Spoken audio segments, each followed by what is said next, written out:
Hello YouTube, this is VidHead85. I'm going to talk about the Christian Newsom murder and the fact that it is being brought up in connection, or it is being brought up as evidence of a media bias.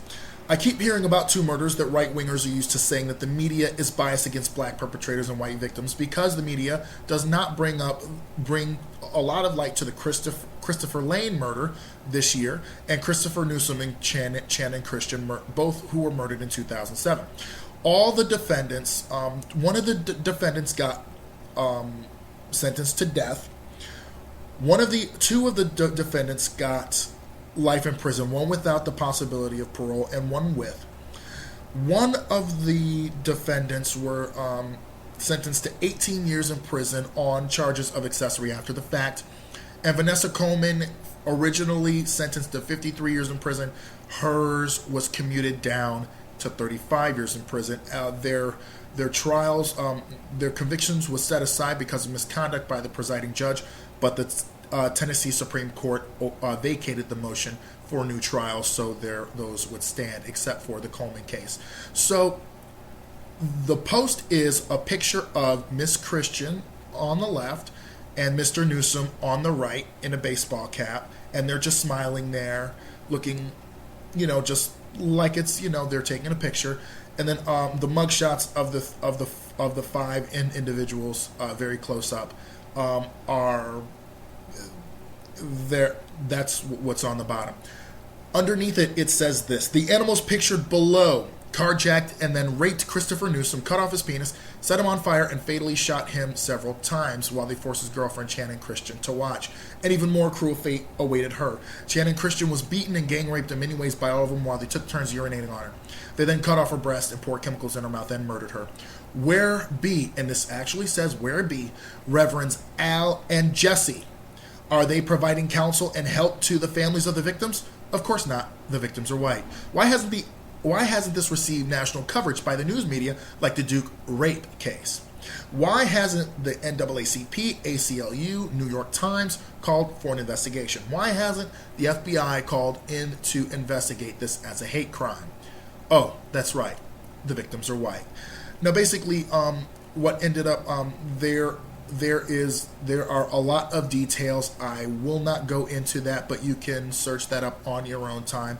But this is a very heinous crime, and I'm going to do the breakdown of the questions and why this is a bunch of bullshit. So let's bring up the Al Sharpton and Jesse Jackson remarks. First of all, this murder happened in 2007 and didn't garner nationwide attention because, like the Trayvonn Martin case did, because of the fact that there was very little to sensationalize about it.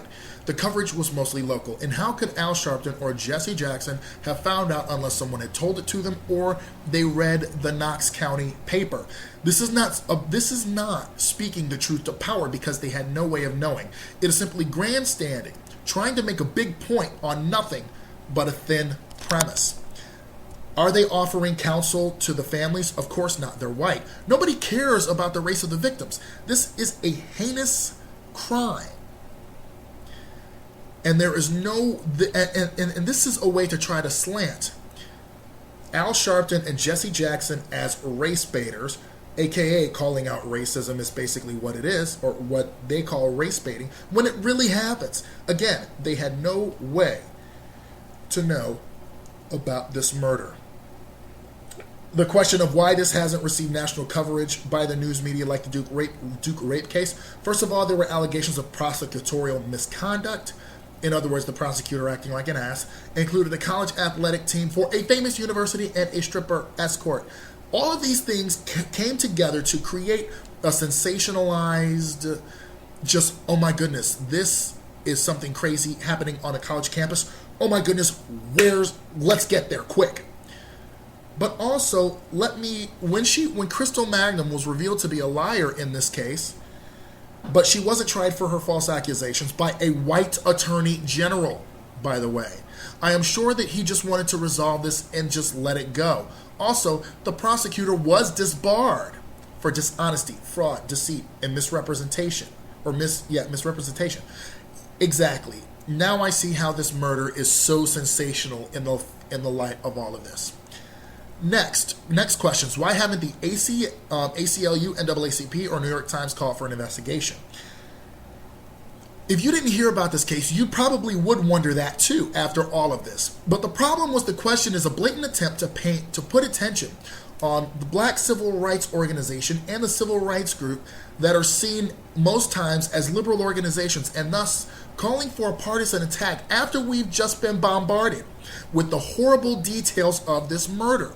But the so-called right wing goes, if the victims were black, the NAACP, ACLU, and FBI would be investigating. That is not true. This is simply, regardless of the fact that the victims were white, this is a horrible crime. The ACLU, or the reason that the FBI had to see if the fact is, when the FBI is called in, they have to see if there are any federal infringements in order to investigate. And in the Martin case, the Sanford PD didn't give a damn about the case, so they stepped in with this. And again, after national outcry, there was no national outcry to get the murderers, the 5 people that murdered this couple. The ACLU is a civil rights organization that advocates for civil liberties, and this murder did not smack of any civil rights violations, unless being murdered while white is a civil rights violation. To top it all off, they are white. So that explains somehow why the NAACP somehow doesn't care about this. If they were black, they'd be all over this, right? Wrong. I doubt this with this case when it was so vigorously prosecuted because of the heinousness of the crime. Channon Christian suffering in 5 garbage bags after watching her boyfriend sodomized, beaten brutally, led away and shot, then being raped, breast cut off, gang raped repeatedly, and a chair leg shoved up her rectum. Yeah, the NAACP saw this in the paper and said, oh, she's white, throw it out. Now, I've seen the spreading of this post online, and I thought it took place this year. But this took place nearly 6 years ago, was locally covered, and was prosecuted vigorously. Al Sharpton and Jesse Jackson had no way of knowing about this crime, and to call them race baiters while attempting to race bait by saying the race of the victims is all that matters to them is not only insulting, it is deplorable. This is coming from a group of people who said that if a kid stood his ground against a guy that was following him, was told not to by police, and swung off against his attacker, somehow deserved to die because he smoked weed and got in trouble in school, is the biggest hypocrisy I've ever seen. In this specific case, you have shown that you are the ones whipping up fear and the racial fire that exists without this post in order to paint black people as savages. Most of the people I know would categorically just deplore this, and they would say that each person in there got what they deserved, and Zimmerman should be right next to him. But to say that somehow that murder was anyway the kind that the Duke LaCrosse case or the JonBenet Ramsey case, that should have been covered like this, is dishonest. But of course, the right-wing conservatives don't care about facts. Ronald Reagan said, the Tea Party OG himself, facts are stupid things. Good day, YouTube.